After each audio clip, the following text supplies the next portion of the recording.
Hi, hello guys. Welcome to my new video.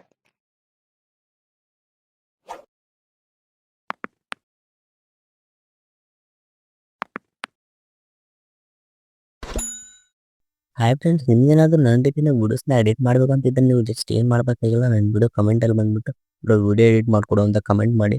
And ಯಾವ ರೀತಿ video ಬೇಕಂತ comment ಮಾಡಿ. ಕಮೆಂಟ್ ಮಾಡಿಬಿಟ್ಟು ಬಿಟ್ಬಿಟ್ರೆ ವಿಡಿಯೋ ಎಡಿಟ್ ಆಗಲ್ಲ. ವಿಡಿಯೋ ಎಡಿಟ್ ಮಾಡೋಕ್ಕೆ ನಿಮ್ಮ ಫೋಟೋಸ್ ಬೇಕು. ಸೊ ಯೂಟ್ಯೂಬಲ್ಲಿ ಯಾವುದೇ ರೀತಿ ಫೋಟೋಸ್ನ ಸೆಂಡ್ ಮಾಡೋಕ್ಕಾಗಲ್ಲ. ಸೊ ನೀವು ನನ್ನ ಇನ್ಸ್ಟಾಗ್ರಾಮಲ್ಲಿ ಸೆಂಡ್ ಮಾಡಬೇಕಾಗುತ್ತೆ. ಡಿಸ್ಕ್ರಿಪ್ಷನಲ್ಲಿ ನಾನು ಇನ್ಸ್ಟಾಗ್ರಾಮ್ ಲಿಂಕ್ನ ಕೊಟ್ಟಿರ್ತೀನಿ. ಅಲ್ಲಿ ಹೋಗ್ಬಿಟ್ಟು ನೀವು ನಿಮ್ಮ ಫೋಟೋನ ಸೆಂಡ್ ಮಾಡಬೇಕಾಗುತ್ತೆ. ನಾನು ವಿಡಿಯೋ ಎಡಿಟ್ ಮಾಡೋದು ನನ್ನ ಸಬ್ಸ್ಕ್ರೈಬರ್ಸ್ಗೆ. ಸೊ ನೀವು ನನಗೆ ಫೋಟೋಸ್ನ ಸೆಂಡ್ ಮಾಡೋಕ್ಕೂ ಮುಂಚೆ ನೀವು ನನ್ನ ಚಾನಲ್ನ ಸಬ್ಸ್ಕ್ರೈಬ್ ಮಾಡಿರಬೇಕು. ಈ ಒಂದು ವಿಡಿಯೋನ ಪೂರ್ತಿ ನೋಡೋ ಆದಮೇಲೆ ನಿಮ್ಮೊಂದು ಫ್ರೆಂಡ್ಗೂ ಕೂಡ ಶೇರ್ ಮಾಡಿ. ಯಾಕಂದರೆ ಅವ್ರಿಗೂ ಈ ವಿಡಿಯೋಯಿಂದ ಹೆಲ್ಪ್ ಆಗುತ್ತೆ.